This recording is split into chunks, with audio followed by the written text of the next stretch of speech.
Did you know that when you create an assignment in Google Drive that you do not have to give your students the materials, that they can create them all on their own? So when I come into my Google Classroom and I go to my classwork tab, I can create an assignment. So this assignment could be show me your awesomeness. And then my instructions might be something as simple as create a Google slide presentation that will teach me 3 unique things about you. Now, as usual, I can assign it a point value. I can give it a due date. Let's make this due. And I can assign it a topic so that it doesn't get lost in my giant stream, but rather goes into a place where students are able to find it. So I'm going to create a topic and I'm going to call it personality because I'm probably going to add to it later.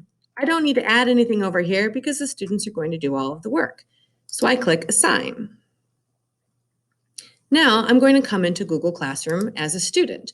The first thing I want you to notice as a student is that they have a little button right here. And this little button right here actually shows them all of the assignments that they have assigned, things that they have turned in, and things that they have missing, just so you know. Now you'll see right away that here's the assignment here, show me your awesomeness. So the student can either interact with it that way, or they can come into classwork and they can find it there, or they can find it on your stream.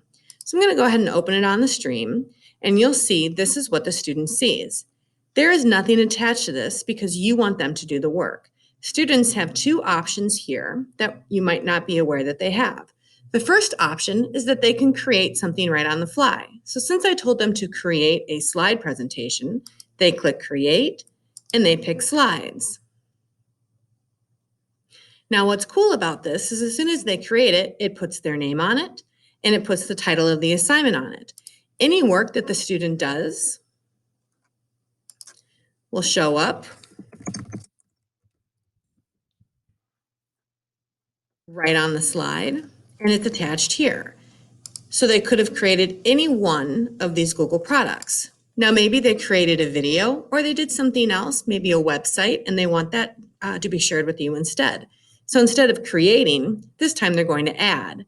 They can add something directly from their Google Drive, or they can add a link. So if I had a link to a video, I might go ahead and put that video in. Oh, that link's a bad link. So let's just pretend I went to YouTube and I got a YouTube video. And I added that link in there.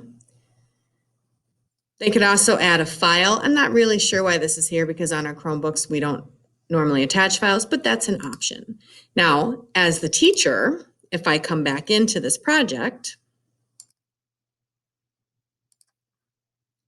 I can see all of my students. I can see that no one here has done anything, but this student has. I can see how many attachments are there. When I click on them, here's the work that that student was doing, and here's the link that they attached. So just make sure that you know that you don't have to do all the work for your students because they have the ability to do the work for themselves.